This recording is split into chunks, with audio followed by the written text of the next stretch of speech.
டெல்டாவில்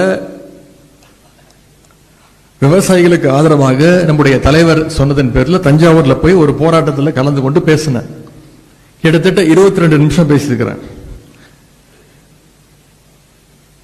நான் கூட நான் பேசுனதை வச்சுதான் ஏதோ கைது செய்ய வந்திருக்கிறாங்கன்னு நினைச்சேன்.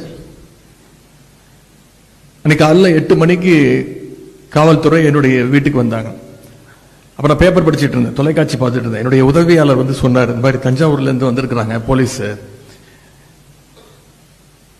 நான் போய் முடிவுபட்டேன், சரி கைது பண்ண வந்திருக்கிறாங்க.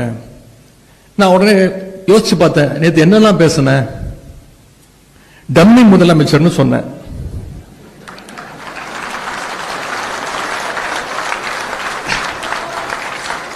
அதை ஒத்துக்கிட்டாங்க. அதுக்கு எந்த ரியாக்ஷனும் இல்லை. கேடு கெட்ட அரசு அமைஞ்சிருக்கு, ஒரு வெக்கங்கெட்ட அரசு அமைஞ்சிருக்கு, இதெல்லாம் சொன்னேன். இதற்கெல்லாம் எந்த ரியாக்ஷனும் இல்லை. இதுக்குதான் கைது பண்ண வந்திருக்காங்கன்னு நான் நினைச்சிட்டு இருக்கேன். என்ன சொன்னேன், இது என்ன அப்படி பேசிட்டேன். டம்மி முதலமைச்சர், வெக்கங்கெட்ட அரசு, கேடு கெட்ட அரசு, எதற்கும் துப்பு இல்லை, தைரியம் இல்லை, விவசாயிகளை இப்படி நடு ரோட்ல விட்டுட்டீங்க. வேற எதுவுமே நான் சொல்லல. காவேரியில தண்ணி வரணும்னு சொன்னேன். இது எனக்கு தோணவே இல்லை. அவ கூட கைதாகி வண்டியில் ஏறும்போது பத்திரிகையாளர்லாம் கேட்டாங்க, இந்த கைதை நீங்க எப்படி பாக்குறீங்க. அவங்க நினைச்சுக்கிட்டாங்க இது பழி வாங்கும் போக்கு, நான் சும்மா ஓட மாட்டேன் அப்படி. நான் சொன்னேன், சிரிச்சுக்கிட்டே சொன்னேன், இது மிகப்பெரிய ஒரு காமெடி, மிகப்பெரிய நகைச்சுவையை இந்த அரசு நடத்தியிருக்கு. இல்ல சட்டமன்றம் கூட போகுது, 5ஆம் தேதியிலேருந்து சட்டமன்றம், உங்களை பேசுறதுக்கு நீங்க வர்றதுக்கு தடுக்கிறதுக்கு முயற்சி பண்றாங்களா. நான் சொன்னேன், அந்த அளவுக்கு இவங்களுக்கெல்லாம் மூளை கிடையாது. அப்படியே நாங்க கேள்வி கேட்டாலும் அங்க அப்படியே பதில் சொல்லி கிழிச்சிட்டாங்க.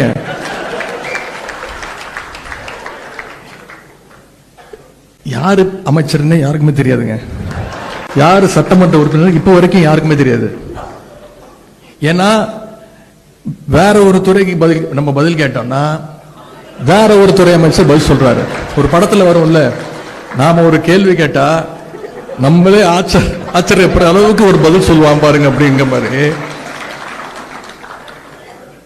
எங்களுக்கு மட்டும் இல்ல, இப்ப உட்கார்ந்து இருக்கிறாரு ஒரு டம்மி முதலமைச்சர், அவருக்கும் யார் அமைச்சர்னு தெரியாது, அவருக்கும் யாரு சட்டமன்ற உறுப்பினர் தெரியாது.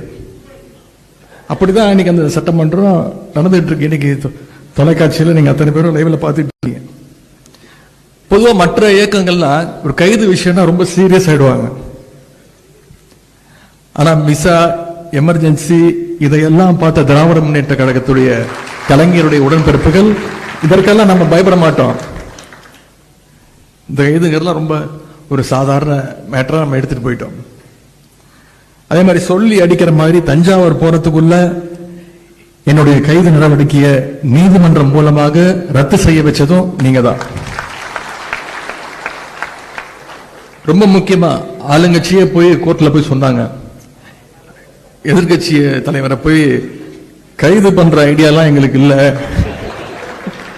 விசாரிச்சுட்டு விட்டுருவோம். நான் சொன்னேன், ஏங்க நேத்து நைட்டு தான் தஞ்சாவூர்ல இருந்து வந்தேன், சொல்லி இருந்தா நான் அங்கேயே தங்கி இருப்பேன். இப்படி மக்களுடைய வரி பணத்துல எனக்கு 2 மீட்டிங் வேற இருக்கு இன்னைக்கு, அதையும் இங்க எடுத்துட்டீங்க. போகும்போது நானு சேகர் பாபு அவர்கள், திரு சரவணன் ஒரு ஜாலியா ட்ரிப் போற மாதிரி தான் போனோம். ஆனா மாசு அவர்கள் கிட்டத்தட்ட 7-8 பேர் ஜாலியா பேசிக்கிட்டு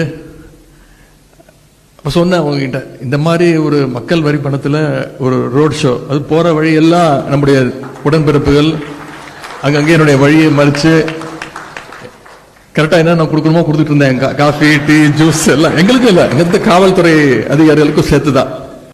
இப்படி ஒரு ரோட் ஷோ நடத்துறதுக்கு இந்த அரசு நமக்கு எந்த செலவுமே இல்லாம மக்கள் வரி பணத்துல நாம ஒரு ரோட் ஷோ நடத்திருக்கிறோம். இந்த அரசுக்கு நாம இந்த இடத்துல ஒரு நன்றி சொல்லணும். தேர்தலுக்கு அப்புறம் கொஞ்சம் சோர்ந்து போயிருந்த நம்முடைய உடன்பிறப்புகள் இந்த டம்மி அரசு, டம்மி ஆட்சியாளர்கள் அவங்களுடைய செலவால, அவங்க பண்ண வேலையால மறுபடியும் நம்ம பழைய ஃபார்முக்கு உடன்பிறப்புகளா நம்ம இன்னைக்கு திரும்பி இருக்கோம். இதையெல்லாம் நான் என்னோட பெருமைக்காக சொல்லல, வழக்கறிஞருடைய பெருமையாகத்தான் நான் இது அத்தனையும் இங்கே பதிய வைக்க விரும்புறேன்.